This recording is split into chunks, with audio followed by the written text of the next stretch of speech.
Kisahnya memiliki awal yang dramatis, berdasarkan kesaksian Mariana de Jesus Torres. Pada tahun 1566, pada usia 13 tahun, dia meninggalkan tanah airnya di Spanyol bersama bibinya untuk mendirikan Ordo Konsepsi di Quito di bawah otoritas Philip II. Dalam perjalanan ke Ekuador, terjadilah badai besar dan ular berkepala 7 yakni setan, muncul dari laut, untuk menentang para wanita dalam misi mereka. Kemudian muncul Bunda Maria dengan anak Kristus sepanjang terjadinya badai. Dengan memegang sebuah salib yang memiliki tombak di ujungnya, dia membunuh ular itu dan seketika badai pun reda. Air laut menjadi tenang. Hingga saat ini para suster dalam ordo ini memakai lencana untuk memperingati peristiwa tersebut. Setibanya di Quito, Ekuador, Spanyol, Mariana de Jesus Torres mendirikan biara kerajaan Quito yang dikandung tanpa noda bersama bibinya, pada usia 13 tahun. Dengan demikian menyandang panggilannya yang luar biasa, sebagai penangkal petir sejati antara keadilan ilahi dan dunia yang penuh dosa. Pada usia 15 tahun, Mariana bergabung dengan novisiat, menguduskan dirinya sepenuhnya pada tanggal 21 September tahun 1579. Pada usia 16 tahun, mengubah namanya Mariana Francisca menjadi Mariana de Jesus. Saat mengucapkan kaulnya di hadapan bibinya, Bunda Maria de Jesus Taboada, kepala biara pertama dari biara, Mariana de Jesus memasuki suatu ekstasi, di mana Tuhan kita Yesus Kristus menunjukkan kepadanya salib yang harus dia pikul di tengah-tengah semua penderitaan, penganiayaan, penyakit dan godaan besar yang akan dia alami untuk kebaikannya sendiri dan untuk kebaikan kita. Dia hanya melindunginya dari godaan terhadap kesucian. Semua ini membuat setan kesal, yang dengan marah, setan selalu berusaha menyakitinya secara fisik, karena tidak mungkin menyakiti jiwanya. Setan dengan kejam membuatnya berguling menuruni tangga, kakinya terjerat dan membuatnya jatuh bahkan selama acara komunitas. Ketika dia menyajikan makanan, setan berusaha membuatnya jatuh dengan piring dan menumpahkan makanannya. Ketika dia membaca, setan menghapus surat-surat itu. Terlepas dari serangan setan, Mariana, pemberani dan selalu tenang, menjaga ketenangan suci itu, tipikal jiwa yang sangat saleh. Telah mengambil jubahnya, Tuhan kita menampakkan diri kepadanya lagi, mengungkapkan kepadanya jam dan penebusan dosa yang harus dia lakukan selama seminggu. Hukuman sangat berat sehingga Bunda Maria Taboada mengkhawatirkan kesehatan keponakannya. Namun, Tuhan kita telah menempatkan di bibir orang yang bertobat setetes air kristal dari sisinya sendiri, membentenginya dengan sangat luar biasa untuk semua yang dia minta darinya. Siksaannya hanya dapat dipahami sepenuhnya jika kita menganggap bahwa dia dipanggil untuk menjadi korban dosa-dosa zaman kita. Jadi, misalnya, dia benar-benar membungkus tubuhnya yang tidak bersalah seperti dengan lilitan kawat baja, kecuali tangan dan kakinya, sehingga menjalani kehidupan yang saleh dan saleh, setiap kali lebih besar dalam kebajikan. Suatu hari, pada tahun 1582, Bunda Mariana sedang berdoa di hadapan sakramen Maha Kudus di paduan suara tinggi biara. Ketika dia mendengar suara yang menakutkan dan melihat gereja diselimuti kegelapan pekat, hanya altar utama yang masih menyala, seolah siang bolong. Tiba-tiba, pintu tabernakel terbuka, dan Tuhan kita yang tersalib muncul, terpaku pada salib seukuran aslinya.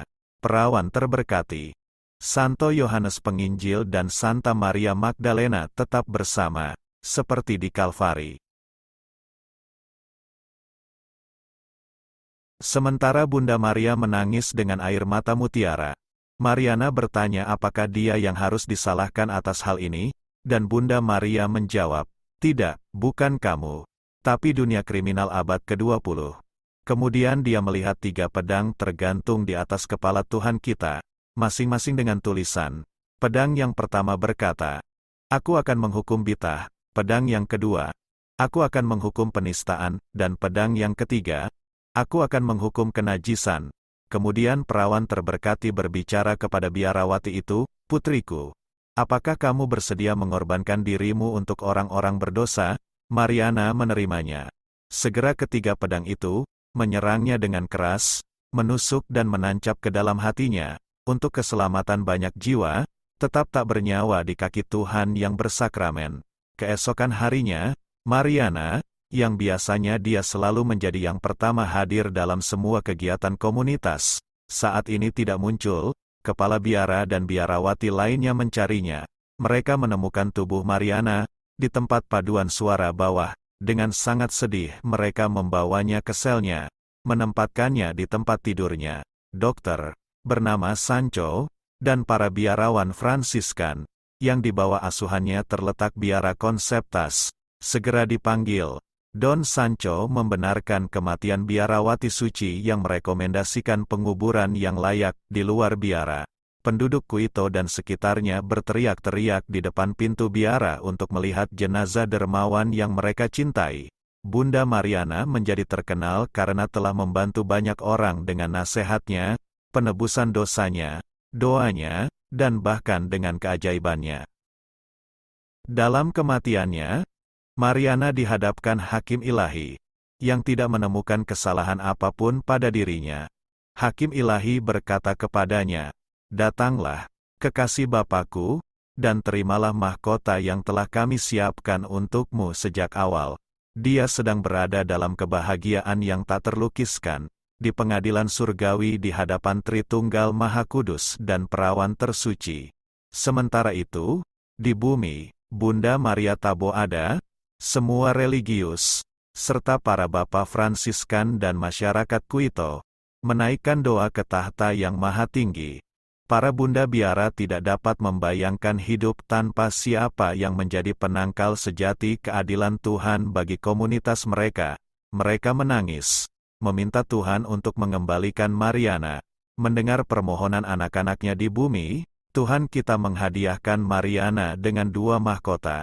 Yang satu kemuliaan dan yang lainnya bunga lili yang terjalin dengan duri, dan memintanya untuk memilih salah satunya. Dengan memilih mahkota kemuliaan dia akan tetap berada di surga yang merupakan haknya, tetapi dengan memilih yang lainnya, dia akan kembali ke bumi dan melanjutkan penderitaannya.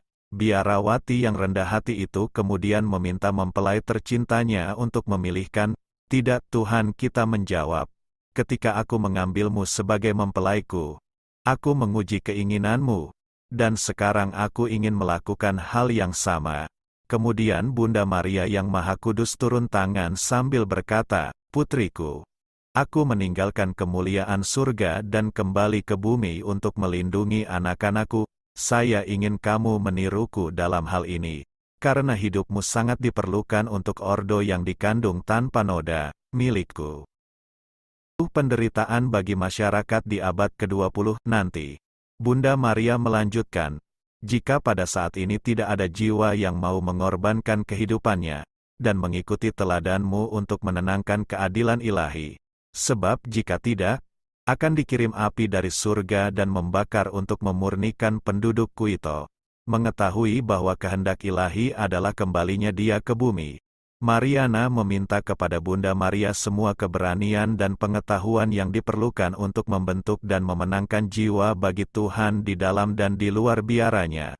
Pada saat itu di bumi, Superior Fransiskan, diilhami oleh Tuhan, berbicara pada jenazah Mariana yang terbaring di tempat tidur sambil berkata, "Atas nama ketaatan kudus, saya perintahkan Bunda Mariana, jika Anda meninggal, jiwa Anda kembalilah ke tubuh dan memulihkan kehidupanmu. Beritahu kami apa yang terjadi."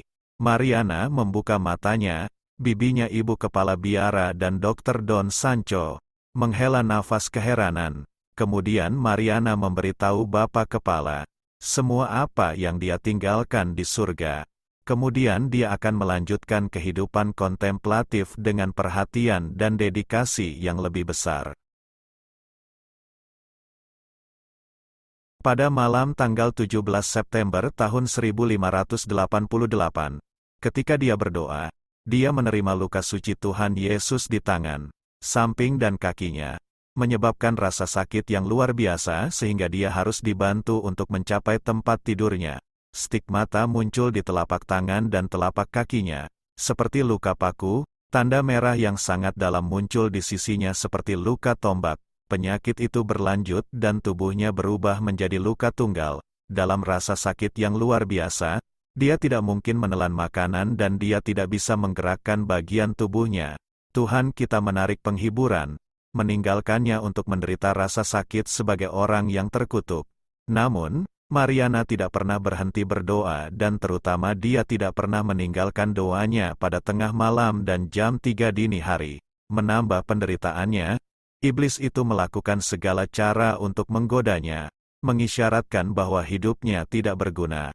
Itu terus-menerus melayang di sekitar tempat tidurnya dalam bentuk ular yang mengerikan, pemandangan yang menyiksanya tanpa henti.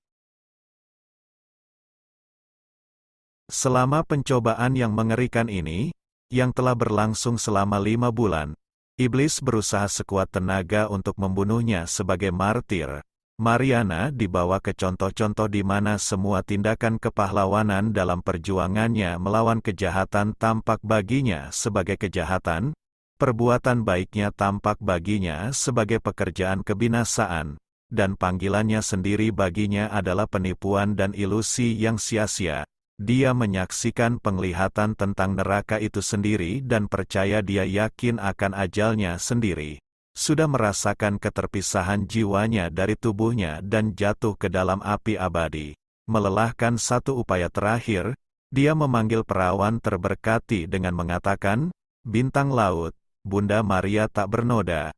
Bejana jiwaku yang rapuh akan karam, air kesengsaraan menenggelamkan saya. Selamatkan aku, karena aku binasa." Kemudian, merasakan sebuah tangan membelai kepalanya. Dia mendongak dan melihat Ratu Surga, cantik dan baik hati serta agung dalam selubung cahaya. Itu agar dia bisa bergerak dan tidak lagi melihat ular yang mengerikan, yang di tengah teriakan menggelegar bergegas ke neraka menyebabkan suara yang mirip dengan getaran. Rosario Suci. Setelah suara yang mengerikan itu, Bunda Kepala Biara bersama dengan perawat pergi untuk membantunya dan melihat bahwa tubuhnya telah pulih dari gerakannya. Mariana di hadapan kebaikan Bunda Maria, yang tak terlukiskan kepadanya, mendesak mereka untuk berdoa rosario sebagai rasa terima kasih kepada pelindung ilahinya.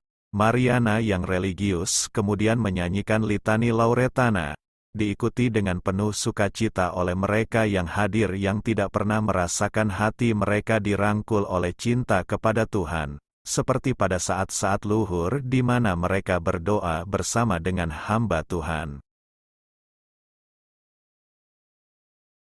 Kebangkitan kedua, setahun setelah sejak penyakitnya kambuh dan kondisinya semakin memburuk, dokter telah memutuskan bahwa karena kehidupan penebusan dosa, sumsum tulangnya telah mengering dan dia hanya memiliki kehidupan di dalam hatinya. Keesokan paginya, hal yang tak terbayangkan akan terjadi. Ketika para biarawati bertemu di paduan suara tinggi untuk mendoakan ofisi, mereka menemukan, yang mengejutkan semua orang, Bunda Mariana berdoa di samping mereka, sama seperti mempelai ilahinya, yang dia coba tiru dalam segala hal. Dia telah bangkit pada pagi Paskah dan telah dihidupkan kembali sekali lagi untuk melanjutkan penderitaannya, berjuang demi keselamatan jiwa-jiwa. Mungkin semua karunia rohani Mariana akan tetap dirahasiakan kecuali untuk pengorbanan utamanya. Pada tahun 1646, kota Quito, ibu kota Ekuador, dirusak oleh banyak bencana akibat dosa penduduk Katoliknya. Letusan gunung berapi, gempa bumi, dan penyakit mengerikan menghancurkan populasi. Lebih dari 14.000 orang tewas dan banyak bangunan hancur akibat gempa. Ketika gunung berapi Pichincha meletus setelah tidak aktif selama lebih dari 80 tahun, orang-orang mulai menerima kebenaran bahwa dosa merekalah penyebabnya. Pastor Alonso de Rojas, imam dari gereja Jesuit, menawarkan dirinya di depan umum. Saat dia berkhotbah dari mimbar, untuk menjadi korban pendamaian dan meminta Tuhan agar dia mati untuk menyelamatkan orang-orang dari hukuman yang pantas mereka terima. Setelah khotbahnya, Mariana, yang duduk tepat di depan gereja, dengan tenang bangkit dari tempat duduknya dan mengumumkan dengan suara lantang bahwa dia akan menggantikan Pastor Rojas karena dia adalah seorang imam yang baik dan lebih dibutuhkan di Quito daripada dirinya. Dia kemudian meminta Tuhan kita untuk menerima persembahannya, untuk membela negaranya, rekan senegaranya, dan kerabatnya, dan bahwa dia dapat dihukum untuk semua yang ada di kota yang pantas dihukum. Setibanya di rumahnya, dia langsung terserang penyakit mematikan yang membuatnya meninggal dalam waktu 2 bulan. Selama penderitaan terakhirnya, gempa bumi berhenti. Di dalam biara, Suster Mariana de Jesus Torres tidak hanya mendapatkan penampakan Our Lady of Good Success, tetapi juga penglihatan mengerikan yang membuat tubuhnya mengalami penderitaan fisik dan spiritual. Nyatanya, dia menerima pengurapan ekstrim beberapa kali. Pada tahun 1635 kesehatannya memburuk. Pada tanggal 11 Januari ia pingsan dan dibawa ke rumah sakit. Dia tahu dia akan mati pada tanggal 16 Januari. Pada tanggal itu, setelah mengaku dosa dan menerima komuni, dia menerima pengurapan ekstrim di hadapan uskup dan para suster. Dia membaca surat wasiatnya. Setelah itu, sambil memegang salib di dadanya, dia meninggal pada usia 72 tahun pada tanggal 16 Januari tahun 1635. Pada tanggal 8 Agustus tahun 1986 Antonio Jose González Zumarraga, Uskup Agung Quito, memprakarsai penyebab beatifikasi Bunda Mariana, menyatakan bahwa dia telah mempraktikkan semua kebajikan dengan cara yang heroik, dan mengakui karunia dan karisma supranatural yang dia wujudkan selama hidupnya. Mons Luis E. Cadena y Almeida ditunjuk postulator penyebab, dan mengumpulkan dokumentasi yang mengesankan untuk bersaksi tentang kesucian hidup Bunda Mariana, kebenaran nubuatan yang diterima dan untuk terlibat dalam penyebaran kultus Bunda Maria sukses yang baik. Selama pemugaran biaranya, pada tanggal 8 Februari tahun 1906, makam Bunda Mariana dibuka, setelah selama 271 tahun dikebumikan. Ketika peti matinya dibuka, menyebar bau wangi bunga lili, tubuhnya ditemukan utuh tidak rusak dan jenazah Bunda Mariana de Jesus Torres yang tidak rusak dirawat dan disimpan di biara Maria di Kandung tanpa noda, di Quito. Pada tahun 1911, Keuskupan Agung Quito memperoleh hak dari otoritas Romawi untuk memahkotai patung Our Lady of Good Success, yang terjadi pada tanggal 2 Februari tahun 1991. Pada tahun yang sama kapel biara dinyatakan sebagai Suaka Maria. Demikianlah kisah orang suci, Mariana de Jesus Torres, yang hidup dramatis, penuh pengorbanan, penuh karunia, penuh keajaiban, penuh kemuliaan serta penuh cobaan iblis yang menakutkan. Sungguh besar kasih Allah, melalui Bunda Suci Maria, yang selalu hadir membantunya. Terima kasih sudah menonton.